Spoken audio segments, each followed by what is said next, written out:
जब आप कथा में आकर के बैठे हैं तब आपके पितर प्रसन्न हो रहे होंगे। जब संतति कोई भी धर्म का कार्य करती है तब कहते हैं कि पितर लोक में बैठे पितर प्रसन्न होते हैं। क्यों? क्योंकि आपके द्वारा हम क्यों मरते हैं कि भैया एक पुत्र हमें होना चाहिए। क्यों? क्योंकि अगर हम किसी कारण अकारण जब इस संसार को छोड़ेंगे, स्वर्ग नरक में जाएंगे, तो कम से कम हमारी संतान, हमारी संतति हमें पिंड पानी दे करके, धर्म का कार्य करके मुझे उन यातनाओं से बचाएगी। जब हम कथा सुनने आते हैं तो हमारे पितर प्रसन्न होते हैं। क्यों?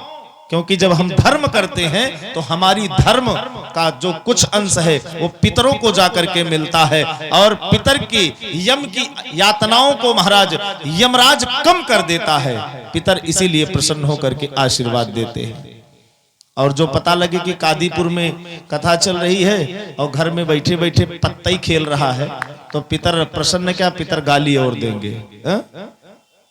कहते हैं कि एक तो 15 दिन वहां पितरों को उजाले में लाया जाता है, फिर जब हम कोई भी धर्म का कार्य करते हैं तब प्यारे वो पितरों को उजाले में लाया जाता है। जब भी पितरों का कोई कार्य, पितरों के निमित्त जो भागवत जी की पूजा में यहाँ सम्मिलित होते हैं, जब संकल्प होता है तो उसका नाम, उसका गोत्र बोला जाता है, तो भी पितरों को उजाले में लाया जाता है कि तेरी संतान, तेरी संतति धर्म का कार्य कर रही है, इससे तेरे पाप समाप्त होंगे, तू धीरे धीरे स्वर्ग की तरफ बढ़ने लगेगा।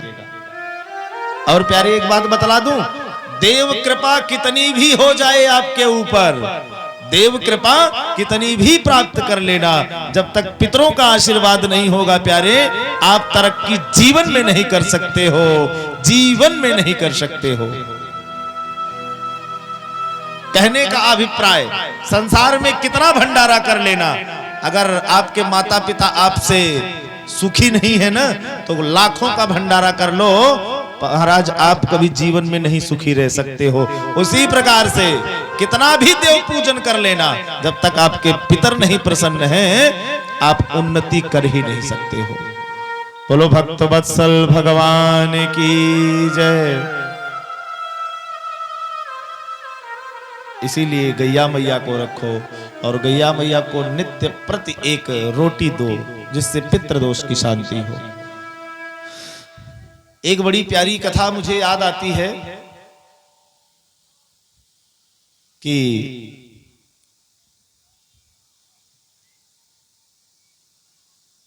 मैया यशोदा ने ऐसे कौन से सत्कर्म किए थे कि भगवान पैदा हुए देवकी के गर्भ से, और दुग्धपान मैया यशोदा का किए। पैदा देवकी के गर्भ से हुए तो देवकी का ही दुग्धपान करना चाहिए। ऐसा कहाँ होता है, बेटवा आपका हो दूध दूसरे का पिए। हा? बड़ी प्यारी कथा याद आ गई, बतला दे कि आगे चले कथा में, बता दें। कहते हैं प्यारे, जो यशोदा है और नंद बाबा हैं, ये पूर्व जन्म में द्रोण और धरा नाम के बसु थे। पूर्व जन्म में द्रोण और धरा नाम के बसु थे। एक बड़ी प्यारी बात बताऊं आपको, आपके जो सत्कर्म होते हैं उसका महाराज कई जन्मों तक आपको फल मिलता है। कई जन्म नहीं तो दूसरे जन्म में तो मिलता ही मिलता है। और जो आपके बुरे कर्म है महाराज, उसका भी फल कई जन्मों तक मिलता है, कई जन्मों तक मिलता है। अगर आप इस जन्म में सत्कर्म करते करते शरीर छोड़ दिए, उसका फल आपको नहीं प्राप्त हुआ, तो अगले जन्म में 100% आपको प्राप्त होगा। कैसे? कहते हैं ना, कोई कोई कहता है कि महाराज जब से हमारी बिटिया पैदा हुई या हमारा बेटवा पैदा हुआ, हमारी किस्मत ही बदल गई। कहते हैं ना, वो किस्मत क्यों बदली? इसलिए बदली कि उसे, उस बालक को वो सुखों का भोग भोगना है। किस लिए? क्योंकि अगले जन्म में वो कर्म करते करते, सत्कर्म करते करते अपना शरीर छोड़ दिया, उसकी आयु पूर्ण हो गई, वो फल को भोग नहीं पाया। इसीलिए जब पुनर्जन्म लेता है तो महाराज ठाकुर जी कहते हैं, बेटे पहले अपने फल को भोग लो। और कोई कोई बच्चा पैदा होते ही सब कुछ बर्बाद हो जाता है, क्योंकि उसके अगले जन्म के कर्म ऐसे थे प्यारे। सब कुछ इस जन्म में महाराज भीख मांगता डोलता है। आपके सत्कर्म आपके साथ होते हैं, जो भी आपके कर्म है, अच्छा तो आपके साथ, बुरा तो आपके साथ। कहते हैं कि यशोदा मैया धरा नाम की वसु थी, द्रोण और धरा। अच्छा, धरा का एक नियम था कि दरवाजे पर कोई भी संत ब्राह्मण आ जाता ना तो उसको कभी खाली हाथ नहीं लौटाती थी, कभी खाली हाथ नहीं लौटाती थी। अच्छा, एक चीज और बताऊं, बड़ी प्यारी बात याद आ गई। द्वार पर आए हुए अतिथि को कभी भी खाली हाथ नहीं लौटाना चाहिए। आतिथ्यम शिव पूजनम प्रतिदिने मिष्ठान पानम गृहे धन्यो गृहस्थाश्रमा। आहा, क्या बात है। धरा का क्या नियम था? कोई अतिथि आ जाए, कोई संत आ जाए, कोई ब्राह्मण आ जाए, उसको कभी खाली हाथ नहीं लौटाती थी, और बिना कुछ भोजन पानी कराए तो हो ही नहीं सकता था। अगर अतिथियों का सत्कार करते हो तो भी आप पितरदोष से बच जाओगे। लेकिन प्यारे, अब तो बड़ा उल्टा जमाना आ गया है। क्या जमाना आ गया है? अतिथियों का सत्कार करने के लिए कौन कहे? अगर घर में 2 रिश्तेदार आ गए ना तो व्यक्ति ये सोचने लगता है, पता नहीं कहां से खोपड़ी के बाहर आ गए, ये पता नहीं कितनी देर तक रहेंगे। और गांव में तो नहीं जानता हूं, शहरों में तो मैंने देखा है, शहरों में देखा है प्यारे। एक बार क्या हुआ कि मैं जयपुर गया, जयपुर में मेरी कथा थी, तो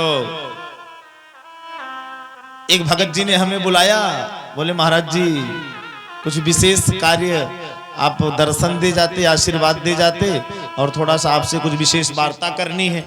तो मैं कथा स्थल से 20 किलोमीटर उनका घर था। कथा समाप्त हुई, बड़ा निवेदन किया कि महाराज जी एक नाइट आप रुक करके जरूर जाएं। और बहुत दिनों से बुला रहे थे, बेटे का विवाह भी कर लिए थे, तो जाना पड़ा बहू को आशीर्वाद देने। बड़ी प्यारी बात बताऊं, हम पहुंचे, 2 लोग थे, तो जिस बहू का ब्याह होकर के आया वो बेचारे पति पत्नी थे, एक बेटा वही बहू, हम 2 लोग पहुंचे।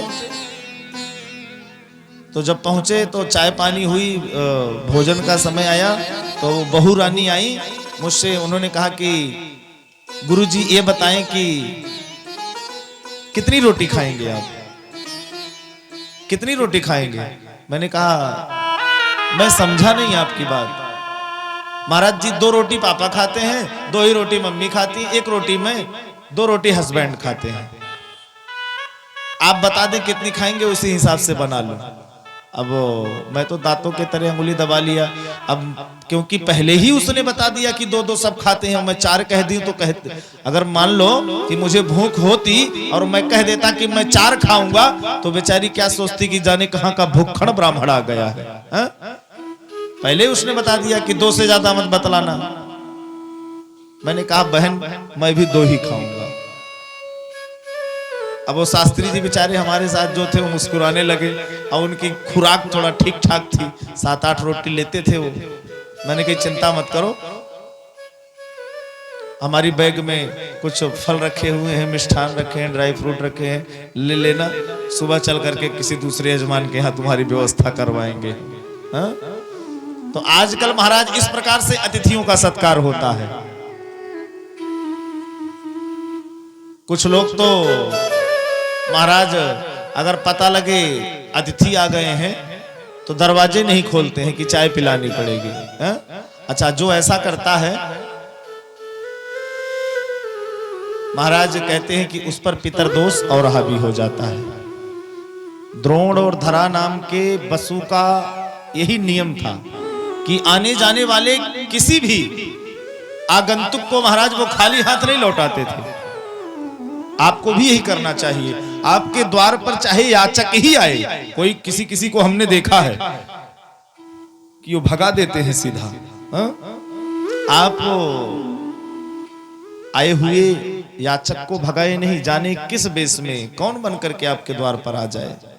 चलो ठीक है, भीख मत दो, लेकिन उसका अपमान तो मत करो। वैसे देना चाहिए कि इस जन्म में वो दर बदर भीख मांगता डोल रहा है, अगले जन्म में हो सकता है यही हमारे नसीब में हो जाए तो, और जैसा हम जिसके साथ बर्ताव करेंगे वैसा ही हमारे साथ होगा। बोलो भक्त वत्सल भगवान की। कहते हैं द्रोण और धरा नाम के बसु की यही नियम थे। और नियम कैसे? द्रोण जो था, द्रोण भिक्षा मांगता था। क्या करता था? भिक्षा मांगता था। फिर भी धरा का ये नियम था कि हमारे द्वार से कोई संत, कोई ब्राह्मण कभी खाली हाथ ना लौट जाए। और बड़ी पतिव्रता, बड़ी सती थी धरा। कहते हैं इसके सतीत्व को देख करके लक्ष्मी जी भी घबरा गई और नारायण को महाराज परीक्षा लेने के लिए भेज दिया। जाओ धरा के सतीत्व को देखो, वास्तव में सती है, वास्तव में नियम पालन करती है, या फिर संसार के सारे संत, सारे ब्राह्मण झूठी सराहना करते हैं। भगवान आज स्वयं परीक्षा लेने के लिए चल पड़े और कहते हैं कि भगवान उस समय आए, किस समय? जिस समय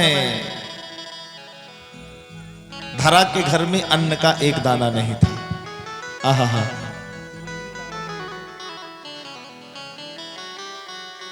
कहते हैं प्यारे, कई दिन से भिक्षा मांगने के लिए द्रोण नहीं गया था और घर में खाने के लिए एक दाना भी नहीं था। उस समय भगवान एक संत का वेश धारण करके पहुंचे। संत का वेश धारण करके पहुंचे, दरवाजे पर भगवान ने आवाज लगाई कि कोई हो तो थोड़ी भिक्षा मिल जाए। अब जैसे ही धरा ने दरवाजे को खोला प्यारे, एक संत खड़े थे द्वार पर।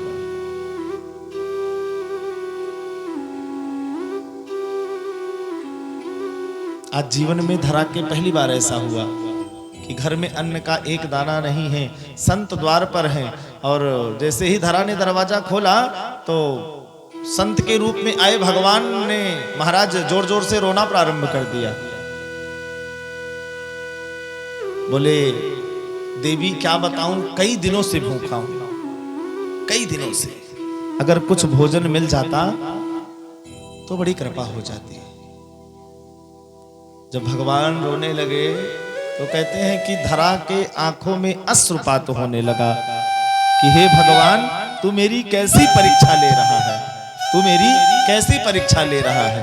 इधर घर में अन्न का एक दाना नहीं है, 2 दिन से हम पति पत्नी खुद भूखे हैं, लेकिन आज हमारे द्वार पर संत आए, और संत आए अगर ये भूखे चले गए तो मेरा नियम टूट जाएगा, मुझे दोष लगेगा।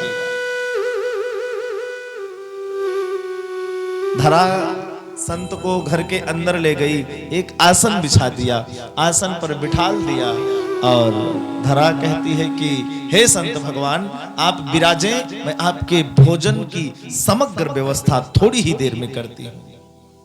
आहा,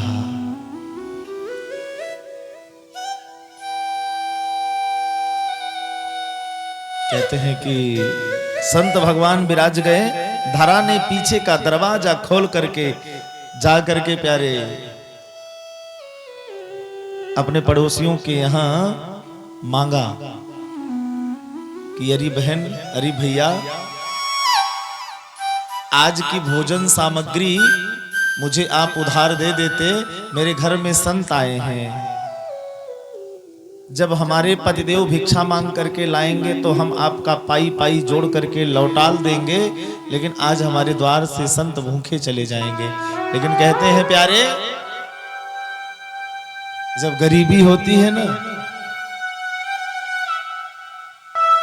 तो उस गरीबी में कोई साथ नहीं देता है। जिसके पास लाखों हो ना उसको देने वाले हजार होते हैं, और जिसके पास नहीं है ना उसको देने वाला कोई नहीं होता इस संसार में। किसी ने बड़ा प्यारा कहा है कि हजारों दोस्त होते हैं, क्या हजारों दोस्त होते हैं जब जरिया पास होता है, और मुश्किलों में टूट जाता है जो रिश्ता खास होता है प्यारे, जो रिश्ता खास होता है।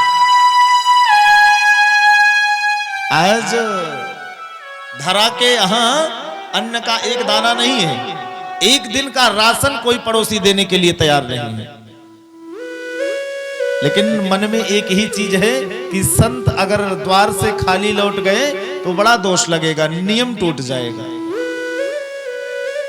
आज एक वैश्य के दुकान पर गई, सेठ जी के दुकान पर गई, और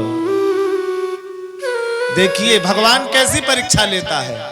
भगवान अपनाता है ना तो पहले ठोक ठोक करके देखता है, सोने का सुंदर आभूषण बनता है ना तो पहले सुनार उस सोने को महाराज आग में पिघलाता है, फिर हथौड़ी मारता है, तब जाकर के सुंदर आभूषण बनता है। वैसे ही भगवान अपने भक्तों को कब अपनाते हैं, पहले खूब तपाते हैं, फिर हथौड़ा मारते हैं। महाराज जब हथौड़ा मार करके मजबूत कर देते हैं ना तब अपने हृदय से लगाते हैं। भगवान देखो कैसी परीक्षा लेता है। धरा सेठ जी के दुकान पर गई, संजोग कि उस दिन सेठ नहीं सेठ का पुत्र बैठा था दुकान पर, और धड़ा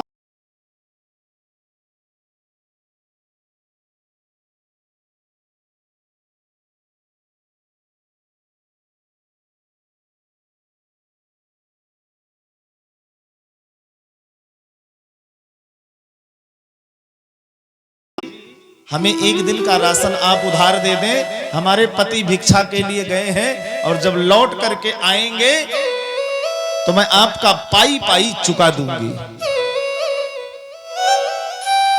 कहते हैं कि सेठ के पुत्र ने सामग्री तो बांध दी प्यारे, लेकिन कहते हैं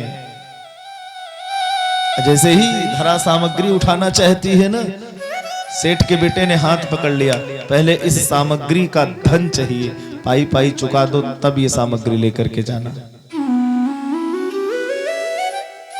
धरा कहती है कि सेठ जी मेरे पास धन तो नहीं है, लेकिन हाँ मैं वादा करती हूं कि मेरे पतिदेव अगर भिक्षा मांग के लाएंगे तो मैं चुका दूंगी। सेठ का पुत्र कहता है कि ऐसे हम सामग्री नहीं दे सकते हैं, क्योंकि मैं आपको जानता नहीं हूं, मेरे पिताजी आपको जानते होंगे, और मैंने ऐसे ही आपको सामग्री दे दिया तो मेरे पिताजी मुझसे रुष्ट हो जाएंगे। लेकिन कहते हैं देखो भगवान कैसी परीक्षा लेता है। आज सेठ जी के पुत्र की नियत खराब हो गई। आज वो सेठ जी का पुत्र कहता है कि आपके वक्ष स्थल बहुत ही सुंदर है और मैं आपको सामग्री दे दूंगा, लेकिन इसके बदले में आपको एक कीमत चुकानी पड़ेगी। क्या? कि एक दिन के लिए, एक रात्रि के लिए आप मेरी पत्नी बन जाओ, फिर ये सामग्री लेकर के चली जाना। धरा की आंखों से झरझर अश्रुपात होने लगा कि हे कन्हैया, मैंने जीवन भर किया तो धर्म का कार्य है, लेकिन इस धर्म के कार्य में भी इतनी बड़ी बाधा। कहते हैं प्यारे, आज एक भी क्षण धरा ने नहीं लगाया सोचने में, विलंब नहीं किया एक भी क्षण। सेठ के तराजू के पास में ही एक चाकू रखा था प्यारे, और कहते हैं कि जो वक्ष स्थल बनिया के पुत्र को अच्छा लग रहा था, आज वो चाकू उठाई धरा और अपने वक्ष स्थलों को महाराज काट करके बनिया की तराजू पर रख दिया। बोली कि हे बाणिक पुत्र, तुझे इस शरीर से इतना स्नेह था, ये शरीर तुझे इतना अच्छा लग रहा था, मैं अपने सामग्री के बदले में ये तुझे अपने धन को मैं चुकाती हूं इस शरीर के रूप में। और कहते हैं कि आज धरा ने अपने वक्ष स्थलों को काट करके बनिया की तराजू पर रख दिया और प्यारे वो सामग्री लेकर के अपने घर आई। एक अंगुली कट जाती है ना प्यारे, थोड़ा सा ब्लेड लग जाता है, ब्लेड तो कितना ब्लड निकलता है। जिसने अपना पूरा शरीर ही काट दिया हो, पूरा वक्षस्थल ही काट दिया हो, कितना रक्तस्राव होगा। कहते हैं प्यारे गरीबी इतनी है कि दवा भी नहीं करवा सकती हैं। अपने उन्हीं वस्त्रों से अपने वक्षस्थल को धरा ने बांधा और दर्द से कराहती हुई आज धरा वो सामग्री लेकर के घर पहुंचती है। और जैसे ही घर पहुंची प्यारे, दर्द से कराहती हुई धरा भोजन प्रसाद तैयार करती है। जब भोजन प्रसाद तैयार हुआ तो संत का आसन लगाया, भोजन तैयार करके महाराज, और संत भगवान को बुलाई कि हे संत भगवान आकर के भोजन प्रसाद पाएं आप। और कहते हैं कि भगवान के रूप में आए हुए संत जब प्रसाद पाने के लिए गए तो जैसे ही धरा भोजन की थाली रखती है, वैसे ही रक्त जमीन पर टपकना प्रारंभ कर देते हैं।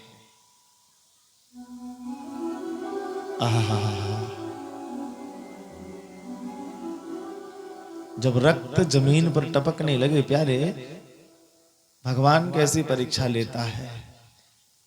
संत ने कहा कि हे धरा, तुमने अशुद्ध अवस्था में भोजन बनाया है, अशुद्ध अवस्था में भोजन बना करके मुझे करा रही हो। मैं कदापि तुम्हारे हाथों का भोजन नहीं करूंगा, मैं तुम्हें श्राप दे दूंगा।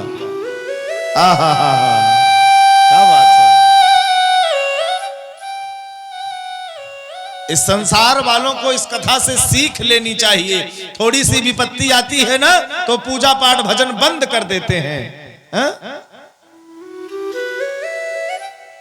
थोड़ा सा कोई दर्द दे दे ना तो महाराज उसका सम्मान करना बंद कर देते हैं, उसे दुश्मन की निगाह से देखना प्रारंभ कर देते हैं। सीख लेनी चाहिए धरा से। ये भगवान इतनी परीक्षा ले रहे हैं लेकिन धरा फिर भी अपने नियम से पीछे नहीं हट रही है। जब भगवान ने कहा मैं तुम्हें श्राप दे दूंगा, झरझर अश्रुपात होने लगा धरा की आंखों से। वाह परमात्मा, तुझे जितनी परीक्षा लेनी है ले ले। आहा, आज अश्रुपात होने लगा। धरा ने कहा कि हे संत भगवान, मैं बिल्कुल अशुद्ध नहीं हूं, मेरे पास आपको खिलाने के लिए राशन सामग्री नहीं थी। मैं सेठ के यहां गई, सेठ को मेरा शरीर पसंद आया और मैं आज एक संत को भोजन कराने के लिए अपने शरीर को न्यौछावर कर दिया। अगर मैं अशुद्ध हूं तो आप मेरे भोजन को बिल्कुल मत करना, अगर मैं अशुद्ध हूं तो मेरे भोजन को बिल्कुल मत करना। पूरी कहानी धरा ने बता दी। आज कहते हैं कि जगत का जो पिता है, परमात्मा है, आज एक भक्त के स्नेह में बिहबल होकर के झरझर भगवान के आंखों से अश्रुपात होने लगा। भगवान रुदन करने लगे, मन ही मन बोले कि हे धरा, मैं तो तेरी परीक्षा लेने आया था, लेकिन आज मुझे पता चल गया कि तू कितनी महान भक्त है। आज भगवान ने वही आशीर्वाद दिया धरा को कि मेरी वजह से, एक संतों की वजह से, एक ब्राह्मण की वजह से तूने अपने जिस अंग को काट दिया है, जा मैं तुझे आशीर्वाद देता हूं। इस जन्म में तो नहीं, लेकिन अगले जन्म में मैं पैदा तो देवकी के गर्भ से होऊंगा, लेकिन आकर के दुग्धपान मैं तेरा करूंगा, दुग्धपान मैं तेरा करूंगा। आज वही भगवान पैदा तो देवकी के गर्भ से हुए, लेकिन दुग्धपान यशोदा मैया का करते हैं। जीवन में सबके एक नियम होना चाहिए, एक संयम होना चाहिए। नियम संयम पर रहेंगे प्यारे तो परमात्मा कहीं ना कहीं बड़ी कृपा करते हैं। बोलो भक्त वत्सल भगवान की जय। आज भगवान बड़ी सुंदर सुंदर लीलाएं कर रहे हैं और धरा ने भगवान से बड़ा सुंदर स्नेह लगाया था। संतों से स्नेह लगाया था। हमको आपको भी भगवान से स्नेह लगाना चाहिए, प्रेम करना चाहिए। कैसे? किसी ने बड़ा प्यारा कहा है, क्या? हो मैंने बांध लिया, हो मैंने बांध लिया, हो मैंने बांध लिया प्रेम वाला कंगना। जैसे धरा ने अपने आंगन में भगवान को बुलाया ना, वैसे आप लोग भी बुलाइए। क्या कहेंगे भगवान से? हो मैंने बांध लिया प्रेम वाला कंगना,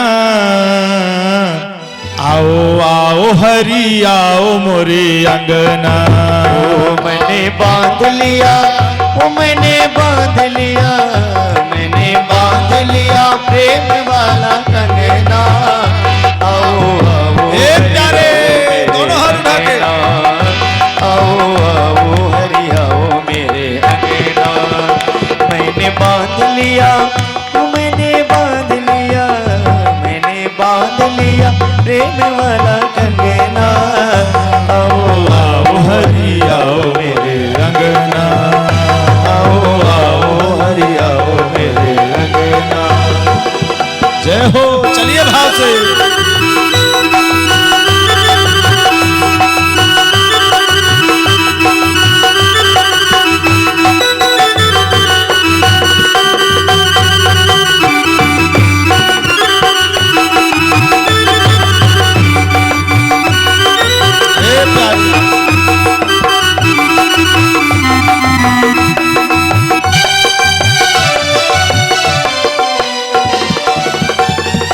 मेरा मन पापी पाप करना ही छोड़ दे, मेरा मन पापी पाप करना ही छोड़ दे, मेरा मन पापी पाप करना ही छोड़ दे। ओ मेरा मन पापी पाप करना ही छोड़ दे। दुनिया से नाता तोड़ तेरे संग जोड़ दे, दुनिया से नाता छोड़ तेरे संग जोड़ ले। दुनिया से नाता तोड़ तेरे संग जोड़ दे, दुनिया से नाता तोड़ तेरे संग जोड़ ले। बस अब यही मांग मेरी मंगना, ये मांग मेरी और कोई मंगे ना। यही मांग मेरी, यही मांग मेरी, यही मांग मेरी, दूजी कोई मंगना। आओ आओ हरि आओ मेरे अंगना, आओ आओ हरि आओ मेरे अंगना, आओ आओ हरि आओ मेरे अंगना। मैंने बांध लिया, ओ मैंने बांध लिया, मैंने बांध लिया प्रेम वाला कंगना।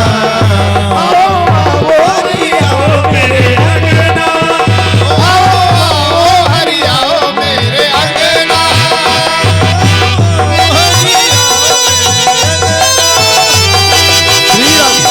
मीठी मीठी ताली से बजाते हुए हरि बोल। हे प्यारे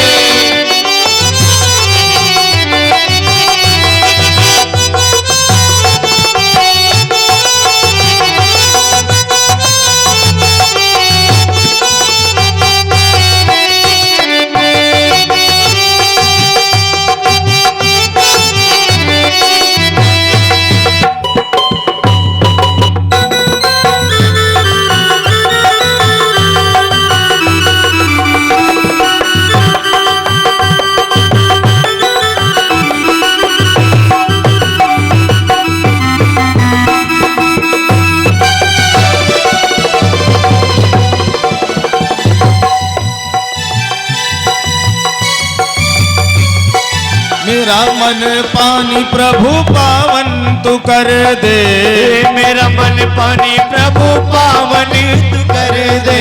मेरा मन पानी प्रभु पावन तू कर दे, मेरा मन पानी प्रभु पावन तू कर भर दे। मेरा तेरा नाता जुड़े ऐसा मुझे भर दे। मेरा तेरा नाता जुड़े ऐसा कोई वर दे। मेरा तेरा नाता जुड़े ऐसा मुझे भर दे। मेरा तेरा नाता जुड़े ऐसा कोई वर दे। तेरे रंग ऊपर चढ़े कोई रंग ना। तेरे रंग ऊपर, तेरे रंग ऊपर, तेरे रंग ऊपर चढ़े कोई रंग ना। आओ आओ हरि आओ मेरे अंगना। ओ हरि आओ मेरे अंगना। आओ हरि आओ मेरे अंगना। हो हरि आओ मेरे अंगना। हे प्यारे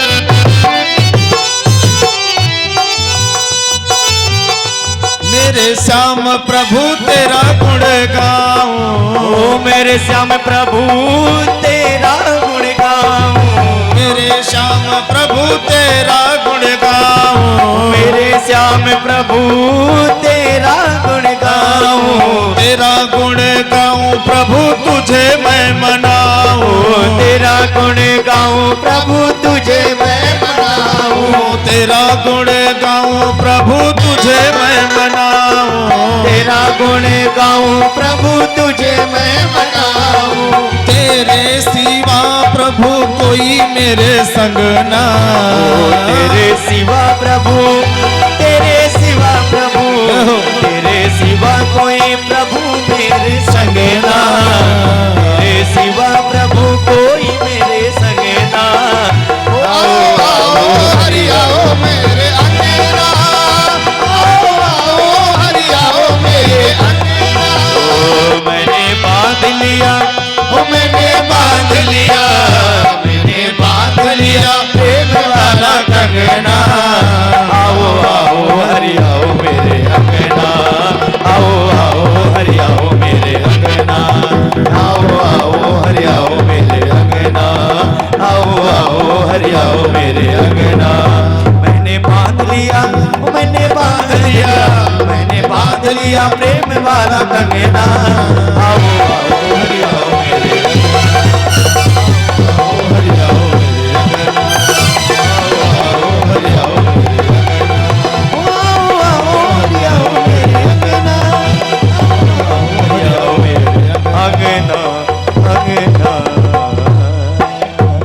बोलो भक्तवत्सल भगवान की जय हो। मैंने बांध लिया, हो मैंने बांध लिया,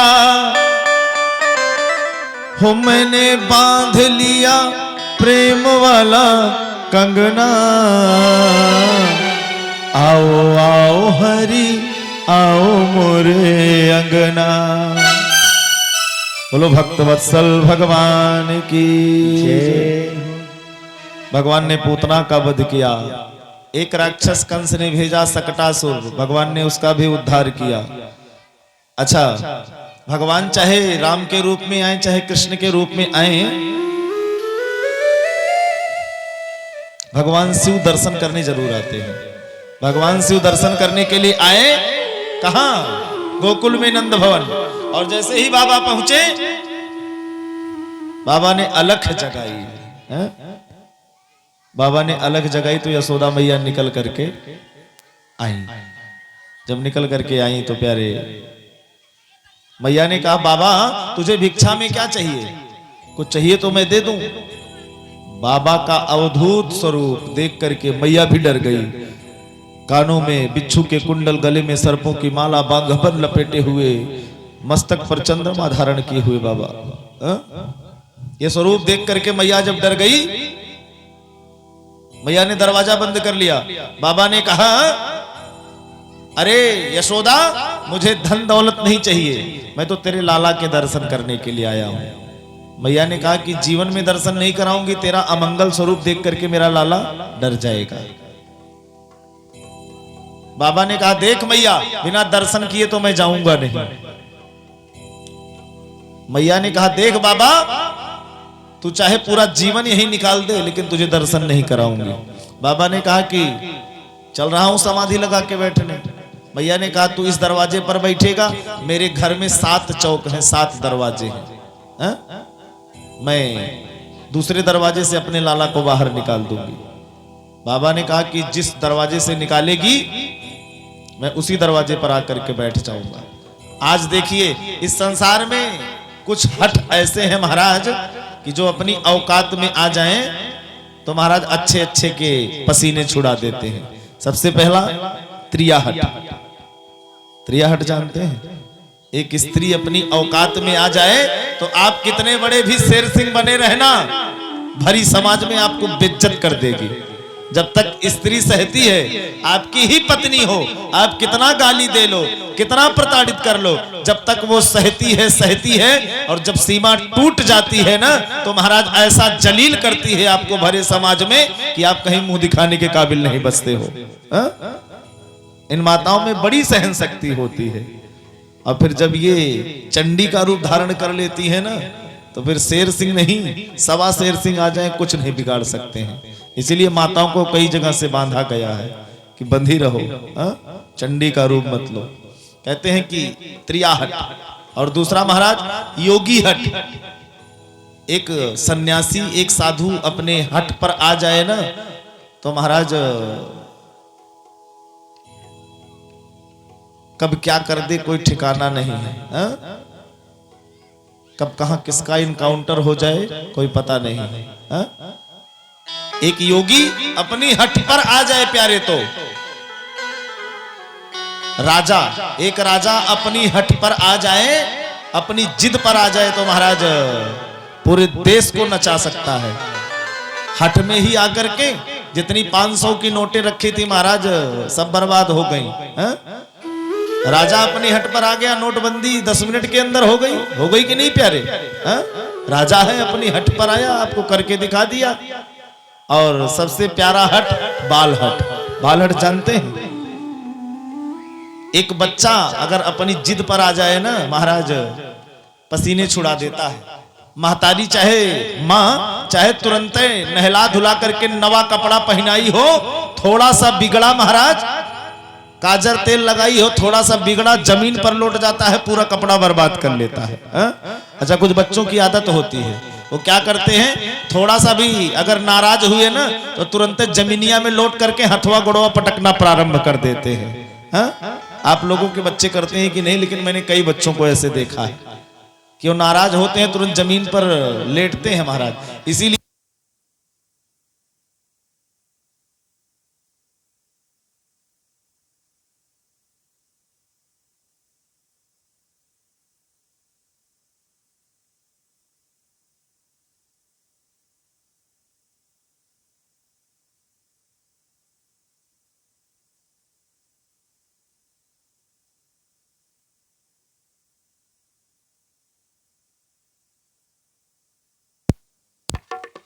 बोलो भक्त वत्सल भगवान की जय। और ज्यादा हट तो नहीं सुनाऊंगा, लेकिन बाल हट की एक कथा आपको, एक दृष्टांत बतला देता हूँ।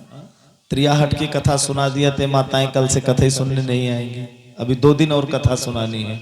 इसलिए बाल हट का एक दृष्टांत आपको बताता हूं कि ये सब हट कैसे होते हैं। बोलो भक्त वत्सल भगवान की एक बार प्यार से कहें राधे राधे। थोड़ा और एक बार भाव से कहें राधे। एक बार थोड़ा जोर लगा दीजिए। हाँ, बोलो भक्त वत्सल भगवान की। अच्छा, 2-3 चीजें मुझे आपको बतलानी है, क्योंकि आज मेरी कथा का 5वां दिवस हो गया। शुरुआत में ही बतलाने वाला था, लेकिन लोगों को ये लगता कि महाराज अपने हित के लिए बतला रहे हैं। लेकिन आज कथा के अंत में बता दूंगा कुछ चीजें जो हर सत्संगी को जानना बहुत जरूरी है, लेकिन अभी नहीं बताऊंगा। पहले आइए बालहट का एक दृष्टांत सुनिए। एक बच्चा था अपने पिता के साथ मेले में गया। कहाँ गया? मेले में पिता उस बच्चे को लेकर के गया और बहुत सी चीजें दिलाया, जो बच्चे को चाहिए हो सब दिला दिया पिता ने। अब जैसे ही पिता लेकर के मेले से लौटने लगा बच्चे को, अब मेले से बाहर निकल रहा था तो एक कुम्हार की दुकान दिखाई पड़ी। वो मिट्टी का बर्तन बेच रहा था और मिट्टी का बर्तन बेच रहा था प्यारे। तो कहते हैं वो बच्चा देख करके वहीं खड़ा हो गया, पिता का हाथ छोड़ दिया। पिता ने कहा चल भाई आगे चल, अब क्या चाहिए? अब वो खड़ा हो गया। अब तो महाराज पिता से बोले कि कुम्हार की दुकान पे एक तुतुही बिक रही थी। तुतुही जानते हैं? तुतुही जानते हैं? है, मिलती है। अच्छा कितने लोग तुतुही नहीं जानते हैं? पहले इसको बताओ। लो, बहुत से लोग तुतुही नहीं जानते हैं सेठ जी। सब जानते हैं।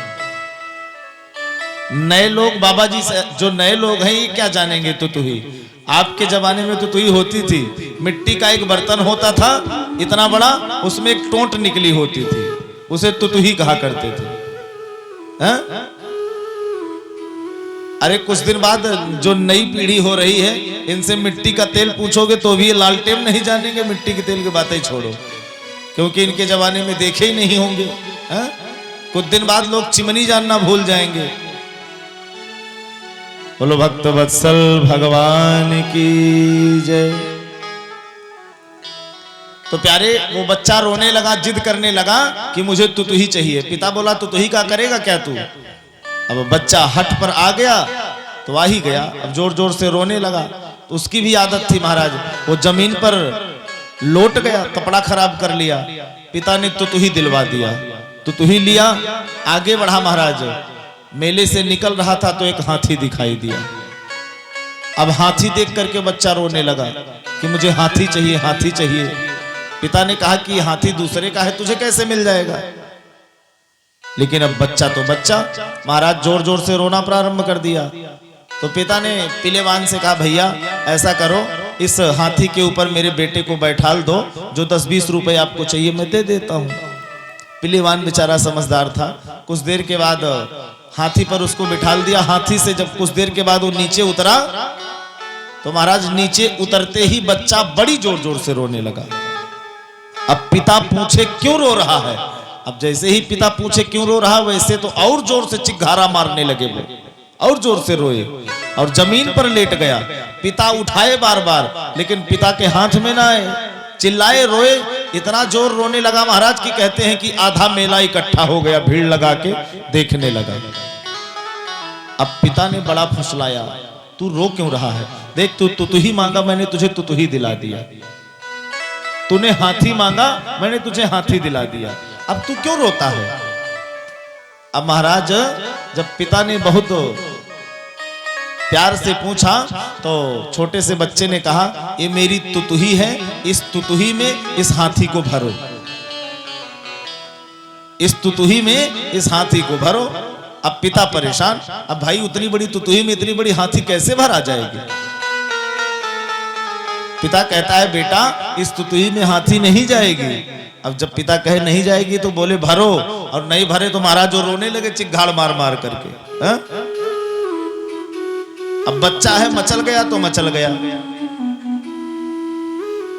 जब बड़ा तेज तेज रोने लगा तो एक बेचारे कोई सत्संगी पुरुष आए, बोले क्यों रो रहा है बच्चा? बोले महाराज ये कह रहा है इस तुतुही में इस हाथी को भरो, कैसे जाएगी? वो सत्संगी पुरुष आए, बच्चे के ऊपर हाथ फेरे, बोले तुम आंख बंद करो तभी तुम्हारी हाथी इसमें भरी जाएगी। और जैसे ही बच्चे ने आंख बंद किया, पिलेवान से बोले हाथी लेकर के आप चले जाओ। वो हाथी लेकर चले गए, एक प्लास्टिक की हाथी उसकी तुतुही में डाल दिए। बोले बेटे देख तेरी हाथी इस तुतुही में है, जब तू घर जाएगा निकालेगा तो इतनी ही बड़ी हो जाएगी। कहने का भाव कि बच्चे जिस चीज पर मचल जाएं प्यारे, मचल ही जाते हैं।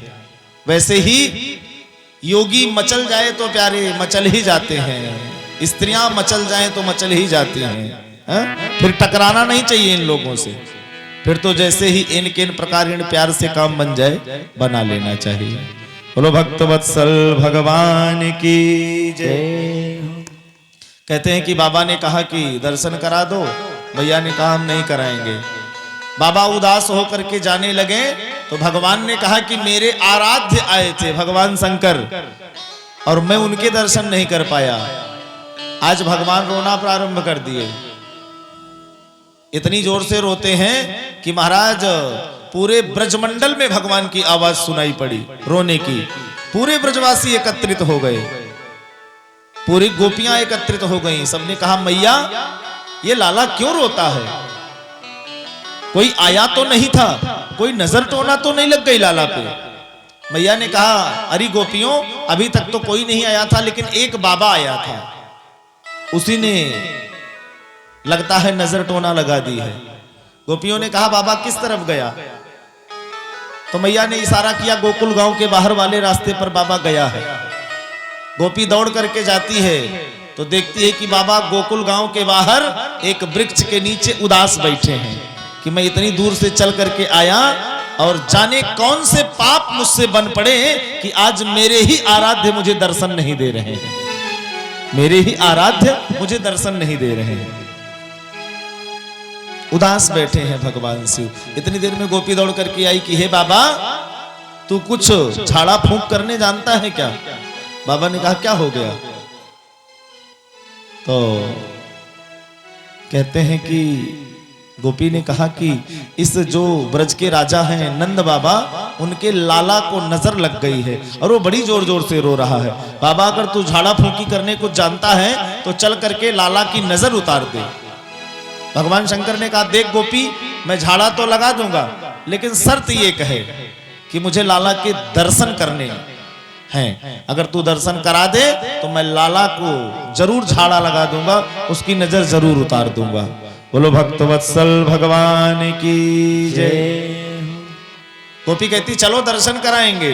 बाबा ने कहा ऐसे नहीं जाऊंगा, वो यशोदा है ना वो बड़ी हठी है, मैं उसके यहां गया था उसने दर्शन नहीं कराया, तू पूछ करके आ, अगर दर्शन कराए तब तो मैं चल करके झाड़ा लगाऊं। गोपी दौड़ती हुई हाँफती हुई आई, पूछी। अब भगवान इतनी जोर से रो रहे थे कि मैया का दिमाग काम करना बंद कर दिया। अच्छा बच्चे जब कभी कभी रोने लगते हैं महाराज तो चुप ही नहीं होते हैं, हाथ का बर्तन छूट जाता है जब बच्चे रोने लगते हैं। तो मैया ने कहा कि ठीक है तुम लेकर के आओ बाबा को, हम दर्शन करा देंगे। गोपी गई बाबा से बोली कि हे बाबा चल रे योगी नंद भवन, तोहि मात यशोदा बुलावे, वाके लाला को नजर लगी है तो पिराई नोन करावे। बाबा गए और बाबा झाड़ा लगाना प्रारंभ किए भगवान को। तो महाराज जितनी देर बाबा झाड़ा लगाते उतनी देर तो भगवान चुप रहते, फिर रोना प्रारंभ कर देते। मैया ने कहा बाबा तू झाड़ा लगाने जानता तो है, लेकिन तेरा झाड़ा अभी लाला पर असर नहीं कर रहा है। तो बाबा ने कहा कि अरे मैया क्या बताऊं, मेरा झाड़ा तो लाला के ऊपर पड़ ही नहीं रहा है, क्योंकि लाला को तूने अपने पल्लू से ढक रखा है। अब भगवान कृष्ण के नजदीक तो शिव जी आ गए, लेकिन अभी सरकार के दर्शन नहीं हो रहे हैं, सरकार के दर्शन नहीं हो रहे हैं, नेत्रों से नेत्र नहीं मिल रहे हैं। अब जैसे ही भगवान शिव ने कहा तो मैया ने पल्ले को खोल दिया। अच्छा विधि भी यही है, ये कथा हमें सीख देती है क्या कि जब भी भगवान के मंदिर में जाएं, जब भी ठाकुर जी के मंदिर में जाएं, पहले भगवान के चरणार बिंदु चरण नख का दर्शन करना चाहिए, फिर कटी प्रदेश का, फिर नाभि प्रदेश का, फिर मुखमंडल का, फिर नेत्रों का दर्शन करना चाहिए। और कुछ लोग तो मंदिर जाते हैं तो आंख मूंद लेते हैं। क्या कर लेते हैं? आंख मूंद लेते हैं मंदिर में पहुंचते ही। तो मंदिर गए ही क्यों भैया? जब आंख मूंदना था तो अपने घर ही से बैठ के ध्यान कर लेते। दर्शन करने गए हो ना भगवान के, तो भगवान के दर्शन करना चाहिए। भगवान को देखने से, ये महाराज आंखें इसीलिए मिली हैं कि भगवान का दर्शन करो, ये नहीं कि भगवान के पास पहुंचते ही आंख बंद कर लो। हा? आंख बंद करना था तो आपका घर ही काफी था। आप लोग तो आंख बंद करके दर्शन नहीं करते हैं। कभी भी मंदिर जाएं, भगवान के दर्शन करें कि आज ठाकुर जी कौन सी पोशाक धारण कर रखे हैं और गोपाल जी कितने सुंदर लग रहे हैं। उनकी छवि को निहारना चाहिए, आंख नहीं बंद करना चाहिए। और भगवान के नेत्रों से नेत्र मिल गए कदाचित तो हो सकता है भगवान से प्रेम हो जाए आपको। हा? और भगवान से प्रेम हो गया प्यारे तो ये जीवन धन्य धन्य हो जाएगा। बोलो भक्त वत्सल भगवान की जय। कहते हैं कि आज भगवान कृष्ण के नेत्र भगवान शिव के नेत्रों से मिले। भगवान शिव बड़े प्रसन्न हुए। भगवान शिव ने मैया से कहा कि मैया देख, तेरे लाला की नजर उतर गई, लेकिन एक बात बताऊं, ये जो मेरी जटा है इसमें एक ताबीज बंधी है। अगर तू अपने लाला का चरण इस ताबीज से छुआ दे तो तेरे लाला को कभी नजर नहीं लगेगी। अब मानो दर्शन तो हो गए हैं, लेकिन अपने आराध्य के चरणों का स्पर्श करना है। इसलिए भगवान शंकर कह रहे हैं कि अरे मैया, लाला के पैर का जो स्पर्श है इस जटा से करा दे। मैया ने जटा से स्पर्श कराया। भगवान शिव बड़े गदगद हुए, बड़े प्रसन्न हुए। बोलो भक्त वत्सल भगवान की जय। भगवान थोड़े से बड़े हुए, भगवान का नामकरण संस्कार हुआ। गर्गा पुरोहितो राजन यदुनाम सुमहातपा। यदुवंशियों के जो यदुवंशी हैं उनके पुरोहित कौन है? गर्गा पुरोहितो राजन। जो गर्गाचार्य ऋषि हैं, गर्गाचार्य मुनि हैं, वो यदुवंशियों के पुरोहित हैं प्यारे। और इधर अभी वसुदेव जी कारागार में ही हैं। एक दिन गर्गाचार्य जी हाल चाल लेने के लिए गए तो वसुदेव जी ने इशारा कर दिया गर्गाचार्य जी से कि आपको तो मालूम है हमारी दोनों संतानें वही हैं, हाल चाल ले आओ जाकर के। आप पुरोहित हैं महाराज। पुरोहित कौन? अग्रे अग्रे हिता सह पुरोहिता। जो आगे से आगे जजमान का हित सोचे वही पुरोहित है। तो प्यारे गर्गाचार्य जी कहां पहुंचे? गोकुल में। और गोकुल में पहुंचे तो नंद बाबा से मुलाकात हुई। नंद बाबा से जब मुलाकात हुई, नंद बाबा अपने घर लेकर के आए। नंद रानी ने, सबने प्रणाम किया। अब दोनों बच्चों को लेकर के, कृष्ण और बलराम को लेकर के आए। बोले मथुरा के महाराज हैं, बड़े सिद्ध महात्मा हैं, इनको प्रणाम करो। अब जैसे ही प्रणाम किया, गर्गाचार्य जी पूछ बैठे कि इन बच्चों का क्या नाम है। अभी तक तो कोई नाम ही नहीं रखा। लाला लाला कह करके बुलाते थे। गर्गाचार्य जी ने जब कहा तो नंद बाबा ने कहा अभी इनका नामकरण संस्कार नहीं हुआ है। और आचार्य जी, गर्गाचार्य जी आप आए हैं, अब इससे अच्छा मौका कहां मिलेगा, आप ही नामकरण कर दीजिए। गर्गाचार्य जी कहते हैं कि मेरे बस की बात नहीं है। क्यों?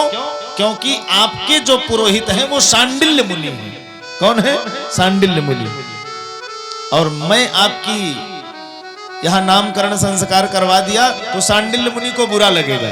अच्छा ऐसा होता है, अगर एक पंडित जी की जजमानी में दूसरे पंडित जी घुस जाए ना, तो यहां होता है कि नहीं, लेकिन हमारी तरफ तो बड़ा होता है महाराज। मारपीट होने की नौबत आ जाती है कि तुम्हारी औकात कैसे हुई हमारी जजमानी में चले गए तो। यहां नहीं है ना, अरे हमारी तरफ बड़ा है सेठ जी। अगर आपको जाना है, एक बार क्या हुआ, मेरी ही कथा थी। अब सुनो, आप कह रहे हैं नहीं होता है, मेरी कथा थी सुल्तानपुर में। अब वो लोग दिल्ली रहते थे, दिल्ली के द्वारा हमारी मुलाकात हुई, वृंदावन आते जाते रहते थे। तो बोले महाराज जी कथा करानी, हमने डेट दे दिया कथा की। कथा बैठ गई और जिस दिन कथा प्रारंभ हुई पुरोहित जी को पता चला। पुरोहित जी आए, हम बैठे, हमारे सामने की बात है। अब जजमान से लड़ाई करना प्रारंभ कर दिए कि अब जेका जिसको भागवत सुनने के लिए बुलाए हो, इन्हीं को बुलाना सत्यनारायण कथा करने के लिए। और ब्याह करवाने के लिए। हम नहीं आएंगे, हम जा ही रहे हैं। अरे आप हमसे बताए होते, हम भागवत करने वाले को नहीं लाते क्या? हम भले नहीं जानते हैं लेकिन दूसरे को ले आते। अच्छा, एक अधिकार होता है पुरोहित का अपनी यजमानी में, वो अधिकार का प्रयोग आचार्य जी ने किया।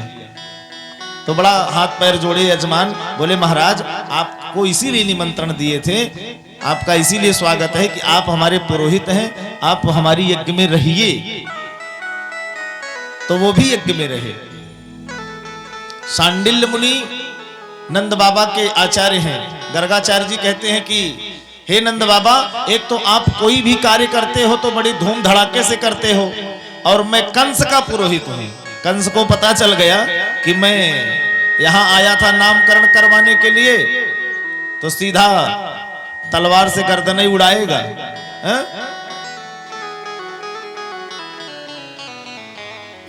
कहते हैं कि नंद बाबा ने कहा कि लाला के ऊपर विपत्ति पे विपत्ति आ रही है, अब हम नामकरण संस्कार को इतना धूमधाम से नहीं करेंगे। तो बोले खरक में चलो। खरक जानते हैं? खरक कहते हैं गौशाला को। गौशाला में जाकर के नामकरण संस्कार होने लगा। तो प्यारे नंद बाबा ने यशोदा से और रोहिणी से कहा कि अपने अपने बच्चों को लेकर के जाओ, नामकरण करवा लो। बड़ा सिद्ध महात्मा आया है, बड़ा सिद्ध महात्मा, बड़ी बड़ाई किए, मथुरा के बाबा हैं। मैया ने सोचा कि नंद बाबा बड़ी बड़ाई कर रहे हैं, लाओ देखा जाए कि बाबा असली है कि नकली है? बाबा कई प्रकार के होते हैं, असली, नकली, फसली, कतली। कतली बाबा होते हैं। 2-4 कत्ल किए और जब पुलिस ढूंढने लगी तो दाढ़ी बार बढ़ा करके हरिद्वार, मथुरा, अयोध्या चले गए, रहने लगे। अब पुलिस ढूंढा करे। तो मैया भी सोचती है कि लाओ देखें बाबा असली है कि नहीं। तो मैयाओं ने होशियारी किया। क्या? भगवान कृष्ण को रोहिणी मैया ने ले लिया और बलराम जी को यशोदा ने अपनी गोदी में ले लिया। और जैसे ही सामने आकर के बैठी, गर्गाचार्य जी तो महाराज त्रिकालज्ञ, देखते ही यशोदा जी की तरफ इशारा किए। क्या? अयम ही रोहिणी पुत्रो रमयन सुहृदो गुणै आख्यास्यते राम इति बलाधिक्यात् बलम विदु। रोहिणी की तरफ इशारा नहीं करके यशोदा की तरफ किए, बलराम जी की तरफ। अयम ही, यह रोहिणी का पुत्र है। अयम ही रोहिणी पुत्रो, ये आपका पुत्र नहीं, रोहिणी का है। और नामकरण कर रहे हैं। बलाधिक्यात् बलम विदु, बल की अधिकता के कारण इस बालक का नाम बलराम होगा। बोलो बलराम जी महाराज की जय। अब मैया ने इतना सुना तो मैया प्रसन्न हो गई। अपने उंगलियों में हीरे की अंगूठी यशोदा मैया ने पहनी थी, झट से निकाल करके पंडित जी को दक्षिणा के स्वरूप में दे दिया कि बाबा हो न हो, बाबा असली बाबा है। इसलिए हीरे की अंगूठी दक्षिणा में दे दी। क्योंकि राजा महाराजा है, किसी चीज की कमी थोड़ी नहीं है। कहते हैं प्यारे भगवान आज कृष्ण का नामकरण करते हैं गर्गाचार्य जी। जैसे ही भगवान की तरफ देखे समाधि लग गई, पहचान गए कि तो परब्रह्म परमात्मा। भगवान ने देखा कि गर्गाचार्य जी समझ गए हैं, कहीं ये बता ना दें, आंखों ही आंखों में इशारा कर दिया भगवान ने। जैसे ही बताने वाले थे गर्गाचार्य जी की ये तो जगतपति आपके आंगन में आया है, भगवान बोले अगर इशारा कर दिए ना तो फिर माखन मिश्री कुछ खाने को नहीं मिलेगा, मैया सीधा अलमारी में ही बंद करेगी, इसलिए ये गति मत करवा देना हमारी। आज गर्गाचार्य जी भगवान कृष्ण का नामकरण संस्कार करते हैं। आसन वर्णास्त्रयो हास्य ग्रहतोनुयुगम तनु शुक्लो रक्तस्तथा पीतम इदानीं कृष्णतां गतः। बोले कि इस छोटे बालक का नाम कृष्ण होगा। बोलो भक्तवत्सल भगवान की जय। आज भगवान का नामकरण संस्कार हुआ। भगवान थोड़े बड़े हुए। भगवान एक लीला करते हैं। एक दिन नंद बाबा शालिग्राम जी की पूजा कर रहे थे, तो भगवान जाकर के वहां बैठे। अब जैसे ही नंद बाबा आंख बंद करके भगवान का ध्यान करते हैं, भगवान कृष्ण शालिग्राम जी को उठा करके मुंह में रख लेते हैं। अब नंद बाबा ने जैसे आंख खोला तो शालिग्राम गायब। बाबा ने कहा कि हमारे शालिग्राम कहां चले गए? अब इधर उधर देखे, शालिग्राम ही नहीं है। लाला बैठे थे। भगवान तब घुटमन घुटमन चलने लगे थे। भगवान से बाबा ने पूछा, लाला तैने मेरे शालिग्राम को देखा है क्या?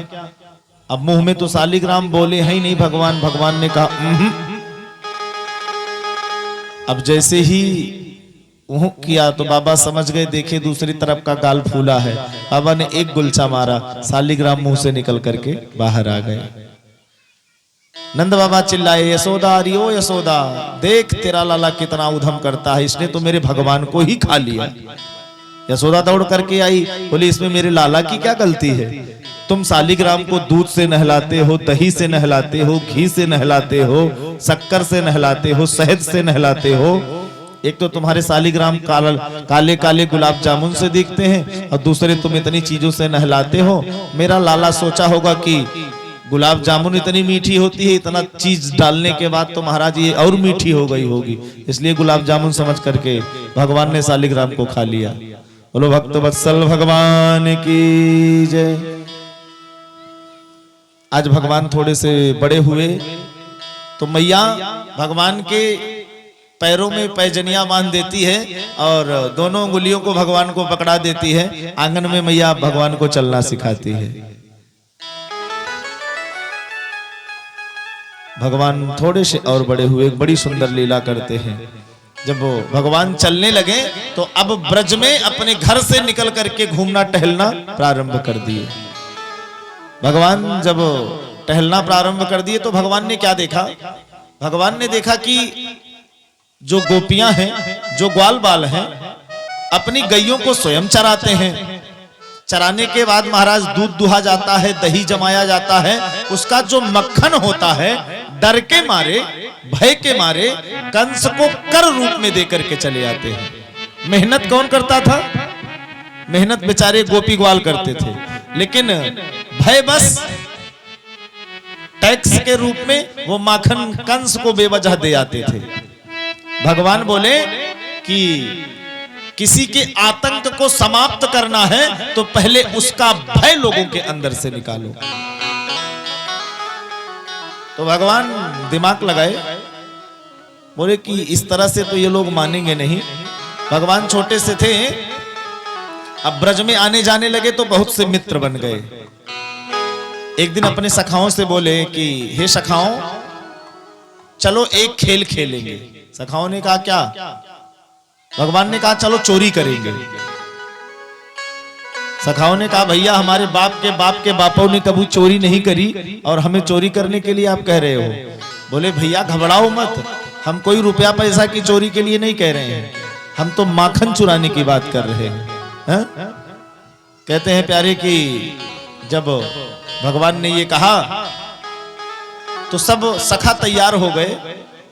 भगवान ने कहा पहले अपने अपने घर से चोरी करना प्रारंभ करो, अगर घर में सक्सेस हो गए तो हर जगह हो जाओगे।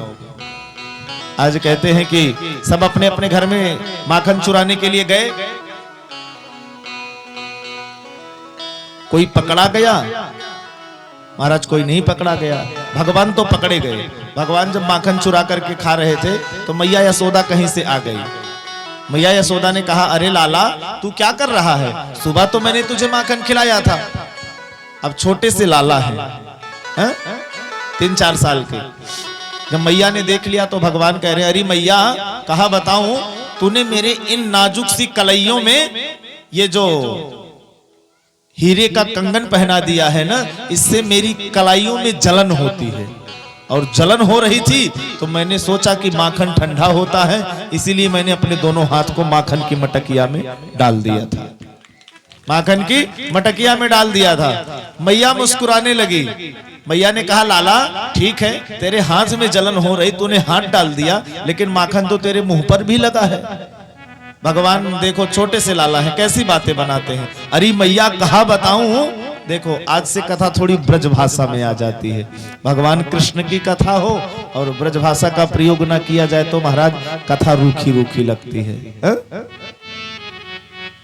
भगवान ने कहा मैया से, अरे मैया कहा बताऊं, मेरे मोहड़े पे चींटी चढ़ी जा रही थी, मेरे मोहड़े पे चींटी चढ़ी जा रही थी, और मैया मेरे हाथन में लगे माखन।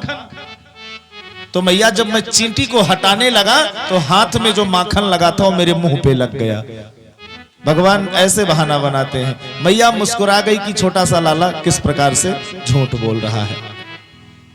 और भगवान दूसरे दिन जो अपने सखाओं के साथ गए तो आज ब्रज में माखन चुराना प्रारंभ कर देते हैं। कैसे चोरी करते हैं प्यारे, गोपियों के यहां जाते हैं, मक्खन चुराते हैं और मक्खन चुरा करके खुद खाते हैं, सखाओं को खिलाते हैं।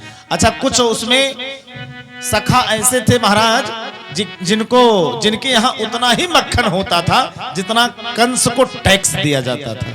किसी के 4 गाय तो किसी की 1 ही रहती थी। अब टैक्स तो देना है कंस को, तो कुछ बेचारे ग्वाल बाल माखन खाने के लिए नहीं पाते थे। भगवान उनको सुख देने के लिए माखन चोरी की लीला की और कंस का भय समाप्त करने के लिए।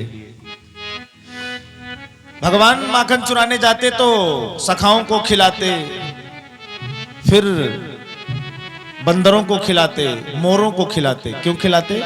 क्योंकि वो जो ब्रज के बंदर हैं और मोर हैं ना, वो भी किसके भरोसे हैं? परमात्मा के भरोसे हैं। कोरोना काल आया था, आपको भोजन देने वाले, भोजन की पैकेट देने वाले लाखों लोग हुआ करते थे, है? लेकिन मोरों और बंदरों को खिलाने वाला कोई था क्या? हा? वो भी हमारे आपके ही भरोसे। मानो भगवान ये सीख दिए कि ब्रज में धाम में आओ कभी ना तो लोगों की सेवा करो, ठीक है, लेकिन यहाँ के पशु पक्षियों की भी सेवा करनी चाहिए। ये पशु पक्षी कोई साधारण पशु पक्षी नहीं है, ये महाराज ऋषि मुनि है, यमलात्मा है, विमलात्मा है, जो इतना तप किए कि उन्हें ब्रज में रहने का अवसर प्राप्त हुआ। कल बताऊंगा ये कथा, कल बताऊंगा कि कितनी तपस्या के बाद ब्रज में रहने का, वास करने का अवसर प्राप्त होता है। बंदरों को खिलाते भगवान, मोरों को खिलाते, और क्या करते, जिस मटकी में मक्खन रखा हुआ रहता है चलते समय उस मटकी को फोड़ देते हैं। इस प्रकार से भगवान हर गोपियों के यहां जाकर के माखन को चुरा करके खाते हैं। कहते हैं कि एक समय ऐसा आया कि भगवान कुछ दिन के लिए गोपियों के यहां जाना बंद कर दिए, चोरी करना बंद कर दिए। अब जब गोपियां भगवान को देखती नहीं ना, तो गोपियों का महाराज हृदय सूख जाता है। भगवान जाते थे ना सबके घर चोरी करने, भगवान इतने सुंदर थे प्यारे कि भगवान की छवि को देख करके वो गोपियां मोहित हो जाया करती थी। जब कोई सुंदर बच्चा होता है गांव में तो महाराज उसको सब कोरे में, मतलब गोदी में लिए टहलते रहते हैं। भगवान इतने सुंदर थे प्यारे, और गोपियां भगवान की सुंदरता